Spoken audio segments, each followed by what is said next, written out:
Donc, je vais laisser la parole maintenant à Greg Descamps, qui va nous faire une intervention sur la contextualisation de ce phénomène des violences sexuelles dans le sport.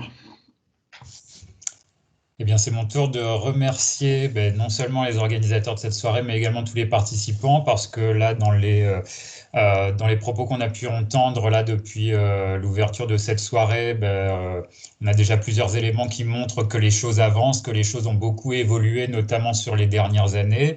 Et maintenant, c'est tout un chacun, c'est chacun d'entre nous qui se retrouve maintenant en situation de faire avancer cette lutte, même si pour un certain nombre de personnes avec lesquelles on échange régulièrement, certains se disent mais moi j'y connais absolument rien à tout ça. Mais en fait, à partir du moment où on s'y intéresse, où on écoute des conférences ou ce genre de choses, on en sait déjà plus que beaucoup d'autres. Et c'est déjà une première étape très importante qui fait de vous des personnes qui vont maintenant pouvoir se mobiliser, réfléchir à des actions, que ce soit en termes de prévention, d'orientation pour des prises en charge ou de proposition de nouveaux modes d'organisation au sein des structures sportives pour que les victimes soient de moins en moins nombreuses et pour que lorsque victime il y a, eh bien, le contexte permettent que ces victimes se sentent libres de signaler les agissements qu'elles peuvent subir. Je vais partager le support que j'ai réalisé pour l'intervention. À partir de là, je crois que je ne vois plus personne. Donc, s'il y a un problème de son de mon côté, je ne pourrais pas voir si vous faites signe. Donc, n'hésitez pas au niveau des organisateurs à m'interpeller et je reviens un peu en arrière. Alors, d'une certaine façon, moi, j'ai maintenant pour habitude de dire que, contrairement à ce à quoi on peut s'attendre ou contrairement à ce qu'on peut penser, en fait, c'est une thématique qui est assez simple à s'approprier, hein, ce sujet des violences sexuelles. On se dit toujours, ouh là là, sujet délicat. Non, on peut y aller simplement. Je vais prendre l'exemple lorsqu'on aborde ce sujet avec des sportifs, y compris des jeunes sportifs qui peuvent avoir moins de 15 ans, 12, 15 ans. C'est très simple d'en parler avec eux. Donc, il n'y a pas de raison que pour nous, adultes, encadrants, professionnels, on se rajoute des contraintes. Alors, c'est simple de s'approprier ce type de thématique à partir du moment où on a les petites connaissances de base concernant les taux d'exposition, les contextes de survenue, les profils des victimes, avoir connaissance aussi des modes d'action des auteurs. Parce que tout ça, ça contribue au fait qu'on puisse ensuite faire de la meilleure sensibilisation et de la meilleure formation. Assez simple de s'approprier le sujet également à partir du moment où on a connaissance de ce qu'est le spectre global des violences sexuelles dans le sport, ce qui d'ailleurs n'est pas forcément toujours évident à définir, hein. Selon les études scientifiques, les études ne tiennent pas toujours compte des mêmes agissements, et c'est pour ça qu'à l'époque, lorsque le ministère a décidé de lancer l'enquête nationale qui a donné lieu donc au rapport, connu pour être le rapport Descamps, Afflelou-Joly, qui a été remis en 2009, la première étape avait été de proposer une terminologie pour qu'on identifie bien les agissements qu'on va considérer comme relevant des violences sexuelles. On s'était appuyé à l'époque sur le code pénal, donc il y a les agressions sexuelles, savoir les agissements qui sont commis en faisant usage de la force, la menace, la contrainte, la surprise, ce qui peut donner lieu à des agressions caractérisées en termes de viol lorsqu'il y a pénétration ou sinon des attouchements. Les atteintes sexuelles qui, elles, étaient considérées comme des agissements, là, des attouchements, ne faisant pas usage de la force, la menace, la contrainte et la surprise de la part de l'auteur pour s'adonner à ces attouchements. Et puis on avait décidé de considérer un peu à part les autres formes qui relevaient plus ou moins du harcèlement, sans pour autant que ce soit forcément des agissements répétitifs, mais dans lesquels on retrouve tous les comportements de type humiliation, brimade, chantage, et puis le fait d'être exposé à des actes de type exhibitionnisme ou voyeurisme, qui au regard de la loi sont considérés dans la catégorie des agressions. Mais on avait proposé cette distinction-là pour mieux comprendre le phénomène. Et dans le cadre de l'enquête qui avait été réalisée à l'époque, enquête qui avait été réalisée auprès de 1400 sportifs, un peu plus. Ça avait d'ailleurs pas été si simple que ça hein, à l'époque. Hein. Sabine pourra également témoigner du fait que en 2007-2008, les établissements sportifs n'avaient pas tous forcément envie hein, qu'on vienne pour faire passer des questionnaires. À l'époque, il y avait beaucoup de peur. Qu'est-ce qui va se passer si on découvre des trucs dans ma structure, dans mon club, etc. Là, on voit bien qu'aujourd'hui, les choses ont changé parce qu'au niveau des dirigeants, des clubs, des ligues, maintenant, on voit bien que ces structures préfèrent savoir, préfèrent éviter de se dire, mince, si ça se trouve, il y a des choses qui se passent et on n'est pas au courant et ça, potentiellement, ça peut m'être reproché par la suite. Oui, effectivement, les structures sportives se sont saisies différemment de cette question. Bon, toujours est-il que, en termes de prévalence, hein, parmi les 1400 sportifs qui avaient participé à l'enquête, on en avait au total 17%, en tout cas c'est la formule qu'on avait retenue, qu'on avait choisi d'utiliser, 17% déclarent ou pensent avoir déjà subi des violences. Ça veut dire qu'on a des sportifs qui disent oui, j'ai déjà été exposé à des violences sexuelles de telle ou telle nature, de façon unique, parfois de façon répétitive. Ceux-là, ils sont 11%. Et puis, l'originalité de cette étude et qui a permis qu'on soit en mesure de proposer une estimation du taux d'exposition qui soit d'une certaine façon la plus fine possible, on a également tenu compte des mécanismes psychologiques qui sont opérants chez les victimes et qui les empêchent parfois de se remémorer et de dire avec certitude si il ou elle se considère comme victime. Et ces répondants étaient quand même 6% à indiquer être vraiment dans le doute, à avoir été d'une certaine façon exposé à des agissements sans pouvoir répondre avec véritablement beaucoup de certitude, ce qui fait un total de 17%. Donc clairement, ça n'est pas rien. À noter que au niveau des dernières études hein, qui ont pu sortir au niveau international, il y a une autre étude européenne qui est sortie en 2016-2017 sur 4000 sportifs qui obtient un taux d'exposition de 16%. Hein. Donc vous voyez, on est vraiment et là il y a vraiment convergence hein, au niveau des études scientifiques vers ce taux d'exposition qui est entre 15 et 20%. Si on regarde dans le détail, on voit que plus de la moitié des victimes ont déjà été exposées à des agissements de type exhibitionnisme, voyeurisme. Un tiers environ ont déjà subi au moins une fois des atteintes sexuelles, au moins une fois des humiliations, des brimades, au moins une fois des agressions, attouchements ou viols. Et à noter que près de la moitié des victimes ont déjà été exposées à plusieurs formes de violence parmi ces différentes catégories. Donc, vraiment, là, il faut se dire que c'est un phénomène qui, s'il n'est pas majoritaire chez les sportifs, il est loin d'être anecdotique et qu'on ne peut pas le considérer comme étant du ressort vraiment de cas isolés qui sont très rares. Non, ça n'est pas rare. Pour ce qui est des contextes de survenue, là encore, l'enquête et le rapport qu'on avait pu remettre a permis véritablement de casser un peu les idées reçues qu'on pouvait avoir vis-à-vis de tout cela. On a un problème là, il me semble. Excusez-moi de vous couper. Oui, je vois, Parce que je pense effectivement. qu'il y a Monsieur Bernard Gusto là, qui a partagé son écran. On n'a plus votre partage. Donc voilà, vous devriez pouvoir le remettre, votre partage maintenant. Excusez-moi. Vous l'avez toujours? Pour l'instant, je ne l'ai pas. Donc Alors, il faut le remettre en route. voilà, c'est bon. Alors, du point de vue des contextes de survenue, alors ce qu'on a pu montrer, c'est que il n'y a, comment dire, aucun contexte type. C'est-à-dire, c'est pas forcément dans un lieu, dans un certain contexte que ça se passe. Les données qu'on a pu recueillir auprès des victimes montrent que certaines disent que ça se passe à l'entraînement, dans le cadre d'un déplacement, d'un stage, d'une compétition, de contextes festifs, etc. Et on a une très grande diversité des lieux dans lesquels se produisent ces violences, que ce soit, alors on imagine tout de suite les vestiaires, mais ça peut être dans la chambre du sportif, à l'hôtel lors d'un déplacement, dans le véhicule de l'agresseur ou même chez l'agresseur, etc.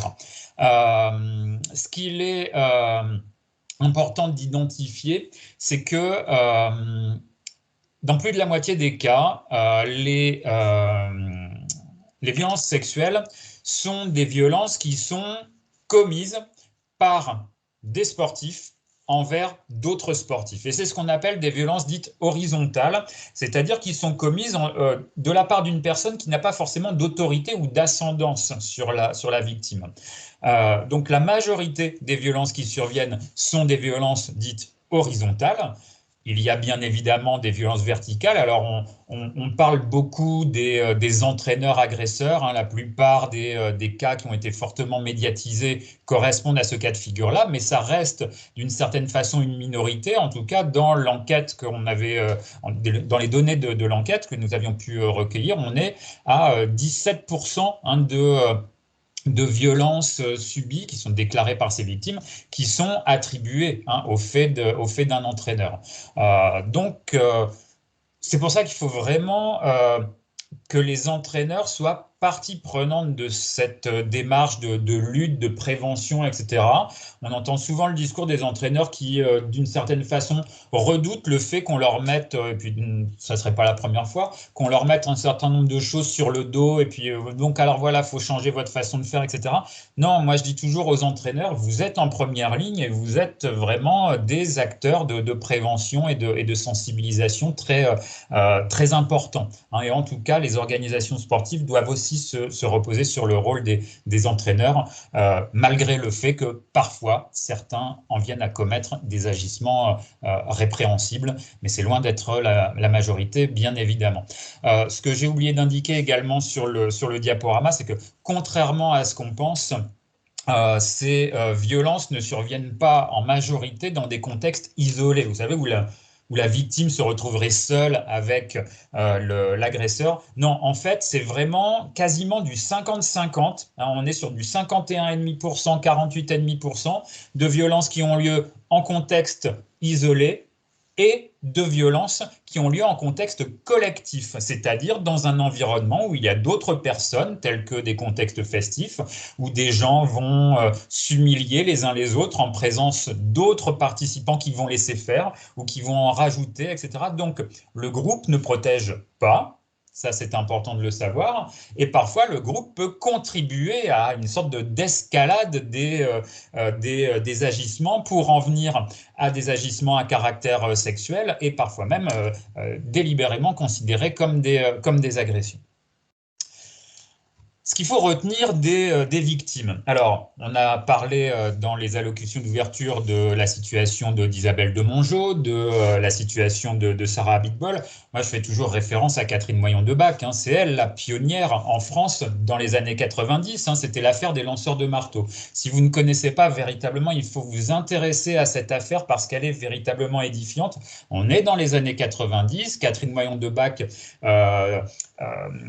déclare avoir été agressée sexuellement par 2 autres sportifs dans le cadre d'un stage sous couvert d'un entraîneur qui aurait laissé faire. Elle a gagné ses procès, la responsabilité de l'État a été reconnue et pendant 10-20 ans à l'issue de ça, le milieu sportif lui-même a décidé de lui faire payer le fait d'avoir parlé parce qu'en parlant, elle a terni l'image du sport français, hein, le sport qui doit être beau, propre, etc. Donc elle a gagné ses procès, mais pendant plusieurs dizaines d'années, elle a ensuite été humiliée, menacée, harcelée, etc. Donc là, on voit bien que, heureusement, pour les victimes qui signalent maintenant, le milieu sportif ne réagit plus du tout de la même façon, mais déjà quand on voit la situation dans laquelle était Isabelle entre 2005 et 2010, c'était pas forcément si simple hein, pour que sa parole soit accueillie, et il y avait encore beaucoup de doutes quand les victimes parlaient. Pour ce qui est de la question qui revient souvent, à savoir, au final, c'est quoi le profil type des victimes pour qu'on puisse mieux les identifier? Mais il n'y a pas de profil type.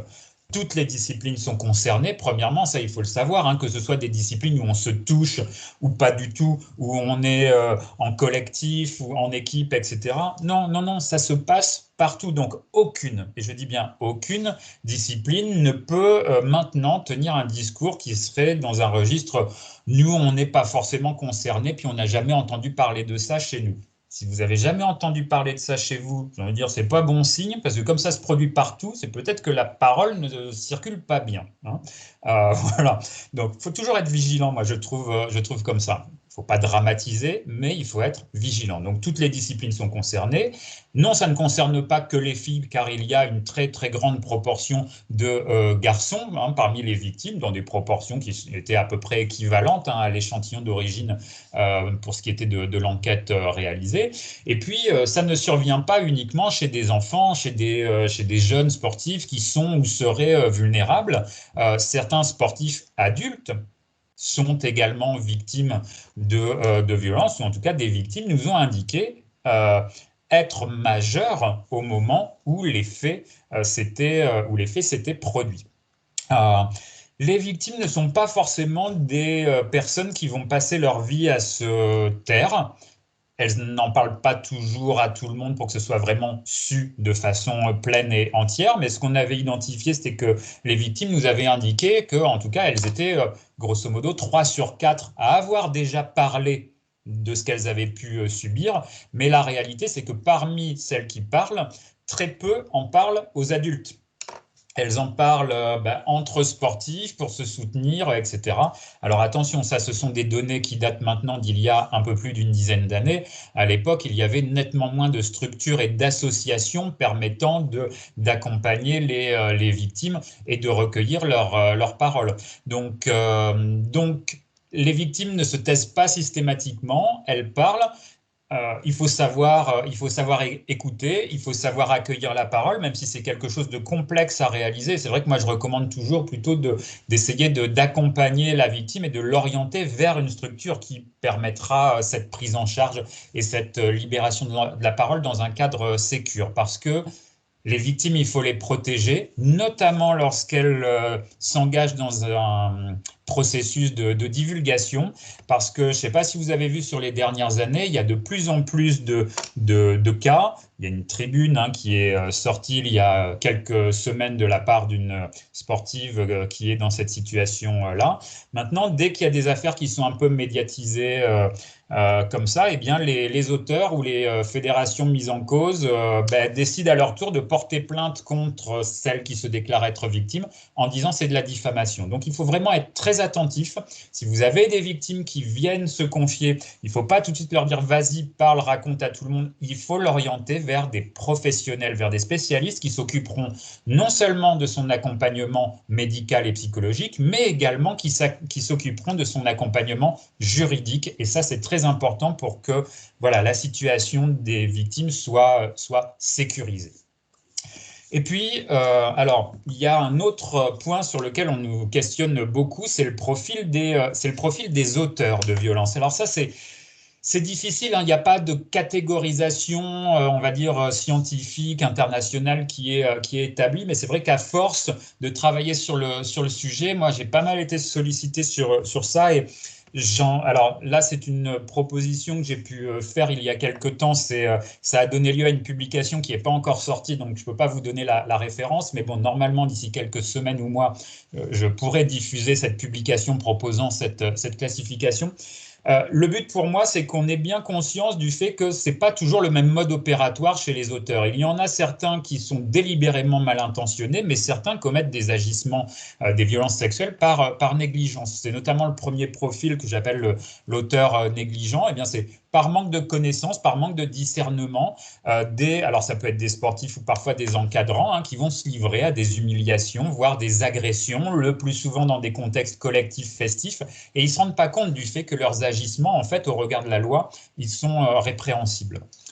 On a ensuite l'auteur malveillant qui est soit un sportif, soit un encadrant qui va commettre des agressions ou des atteintes, là plutôt en contexte isolé, parce que le contexte isolé est ce qui va un peu précipiter le passage à l'acte et qui va s'adonner voilà, à ces agissements sans forcément qu'il y ait une grande culpabilité de la part de l'auteur. D'une certaine façon, chez ceux-là, plus le passage à l'acte est lié à une perte de contrôle, plus ça augmente les chances que la victime soit en situation, si ce n'est de se défendre, mais en tout cas de signaler après. Donc ceux-là, ils ont plutôt tendance à être identifiés.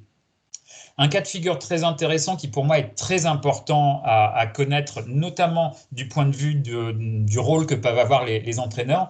Il y a ce qu'on appelle l'auteur sous auto-emprise. Parce qu'il y a un certain nombre de cas qui sont signalés où en fait des encadrants sportifs en viennent à s'adonner à des agissements répréhensibles parce qu'à la base, ils sont sous l'emprise de la relation qu'ils ont avec le sportif ou la sportive qu'ils encadrent. Ils ont une telle admiration qu'il y a quelque chose de pathologique qui se forme et qui les pousse à essayer de pousser au maximum cette relation d'intimité et de proximité jusqu'à s'adonner soit à des atteintes sexuelles, soit parfois à des agressions.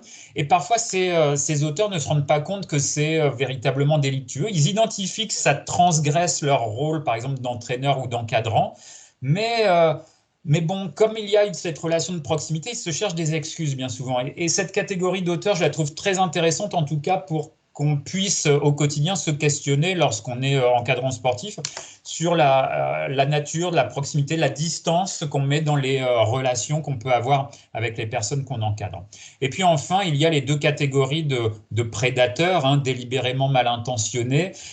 Prédateur de confiance, alors là, c'est celui qui va mettre tout le monde sous sa coupe, hein, il va endormir la méfiance, la victime ne va se douter de rien, l'entourage, l'encadrement non plus, les dirigeants du club non plus, même les parents vont être totalement sous l'emprise de ce fameux processus de grooming, hein, de mise en confiance qui fait qu'on perd totalement le discernement, et c'est ça qui va faire que ce prédateur va pouvoir identifier sa future victime, endormir sa méfiance, et puis s'adonner à des agissements qui vont bien souvent devenir répétitif sans qu'il puisse être soupçonné de quoi que ce soit, sans que l'entourage s'inquiète et sans que la victime sente qu'elle puisse être autorisée à parler parce qu'elle sait qu'on ne va pas la croire.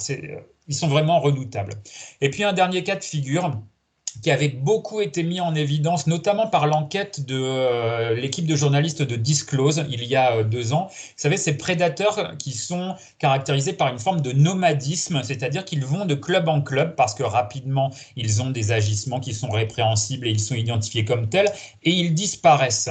Ce sont des encadrants qui commettent des atteintes ou des agressions, le plus souvent dans un contexte isolé, parfois même chez l'auteur lui-même, hein, parce que bien souvent, ce sont des encadrants qui vont plutôt mettre la casquette du, comment dire, ouais, mais on est un peu partenaire d'entraînement, ok, je suis encadrant, mais on est, voilà, on peut s'amuser aussi. Dans ce profil-là, il y a beaucoup de modes opératoires qui sont du style de proposer un peu des jeux d'initiation sexuelle, un peu imposés aux victimes, en tout cas non consentis. Ça va se répéter comme ça, hein. Ces auteurs sont très efficaces pour attirer les jeunes chez eux avec des jeux vidéo, avec un certain nombre de choses, hein. Ça revient assez souvent. Et puis, il commet des agissements jusqu'à temps qu'ils perçoivent qu'il y a un risque qu'une des victimes parle. Et là, en général, ils disparaissent, ils prennent la fuite dès qu'il y a un risque de divulgation. Et ça, typiquement, par rapport à ce type de profil, il y a de fortes chances que, notamment, les questions liées au contrôle de l'honorabilité d'un côté, et puis le fait que la parole des victimes se libère d'autant plus, eh bien, que ce profil puisse tendre à disparaître sur les années à venir. Alors, pour conclure, après ces éléments de contextualisation, vous voyez, j'ai envie de dire déjà ça, rien que quand on sait ça, c'est la base. Si on connaît les taux d'exposition, les contextes de survenue, les caractéristiques des victimes, les modes opératoires des auteurs de violence, on peut déjà commencer à faire plein de choses à son propre niveau, à sa manière, au niveau du club, au niveau d'une ligue, au niveau d'une région, au niveau d'un pôle. Il ne faut pas hésiter, d'ailleurs il est même recommandé, hein, de solliciter la délégation ministérielle Fabienne Bourdet parce que c'est important que toutes ces actions soient référencées, et puis vous pouvez également trouver de l'aide, être mis en relation avec d'autres ligues, d'autres clubs, d'autres comités qui ont déjà mis en place des actions similaires et qui pourront vous conseiller. Donc là on peut sensibiliser les sportifs, les éduquer, c'est ça qui permettra qu'on ait de moins en moins d'auteurs par négligence, hein. Sensibiliser l'entourage également parce que il y a peut-être encore un peu trop de délégation totale de l'autorité parentale de la part des parents. Parfois, ça c'est une réalité. Je pense qu'il faut les sensibiliser aussi, sensibiliser les encadrants, les dirigeants, parce que c'est pas simple non plus en tant que dirigeant de se dire que on va vraisemblablement être amené à faire des signalements, ou en tout cas il faut s'y préparer. Oui, ça c'est quelque chose qu'il faut anticiper. D'où l'importance de mettre en place au sein des structures sportives des procédures pour anticiper comment je fais, comment je traite les signalements, comment je fais remonter en interne à ma structure. Est-ce qu'il y a un référent spécifique qui va être chargé de coordonner tout ça? Est-ce que je fais appel à une association? Il y a beaucoup de fédérations qui conventionnent avec des structures telles que le comité éthique et sport, telles que l'association Colosse au pied d'argile. Donc c'est très bien de solliciter tous ces professionnels. Ça ne doit pas non plus pour autant dédouaner tous les acteurs sportifs de la vigilance qu'on se doit d'avoir par rapport à tout cela. C'est pas parce qu'on fait venir éthique et sport ou Colosse qu'on peut dire c'est bon, c'est sous contrôle. Il faut continuer d'être mobilisé. Et puis, très important, il faut poursuivre ce travail permettant de faire en sorte de créer un climat qui permettra aux victimes d'être convaincues du fait que s'il y a quelque chose, elles pourront parler. Elles pourront parler, elles seront crues. Elles pourront parler parce qu'on les accompagnera très vite vers les bons interlocuteurs. Et ça, c'est très important également parce que si ce n'est pas les victimes qui parlent, c'est les autres sportifs non victimes qui vont être témoins de quelque chose qui pourront aussi aider les victimes. Donc voilà, à partir de là, il y a plein de choses à faire. Il n'y a pas une façon de faire. Plus on diversifie, mieux c'est. Parce que sinon, très vite, on va en venir à quelque chose qui serait que tous les ans ou tous les 2 ans, on propose la même chose. Non, il faut savoir se renouveler. Mais en tout cas, il y a plein de choses à faire et ça n'est pas compliqué de mettre en place ces actions. Vraiment, j'insiste là-dessus. Voilà, j'ai indiqué l'adresse de mon site web. Sur ce site, je partage pas mal de contenu, des vidéos, des conférences. Il y a le site du ministère des Sports également sur lequel vous pouvez retrouver les vidéos des différentes conventions nationales, mais il y a un grand nombre de conférences également qui ont pu être organisées par d'autres comités départementaux, régionaux. Il y a beaucoup sur mon site de témoignages ou de vidéos qui font référence à l'affaire des lanceurs de marteau et à Catherine Moyon de Bac. Donc n'hésitez pas, il y a des podcasts qu'on avait réalisés pour le journal Sud-Ouest. Voilà, donc il y a différents types de supports et tous ces supports sont en libre accès. Vous pouvez vous en saisir, vous pouvez les utiliser pour les actions de formation que vous pourrez réaliser à votre échelle. Il y a aussi des liens vers les vidéos, les différents reportages qui ont été réalisés. Voilà, dernier reportage en date, en début de semaine dernière, la chaîne RMC Story, Canal 23, qui a réalisé un nouveau reportage sur le sujet. Donc, les choses s'accumulent, les supports qu'on peut utiliser pour faire de la formation et de l'éducation, du coup, sont de plus en plus nombreux. C'est une chance, il faut s'en saisir et on se doit bien de faire ça pour toutes les victimes qui attendent peut-être de se sentir en confiance pour parler. Voilà, merci pour votre écoute.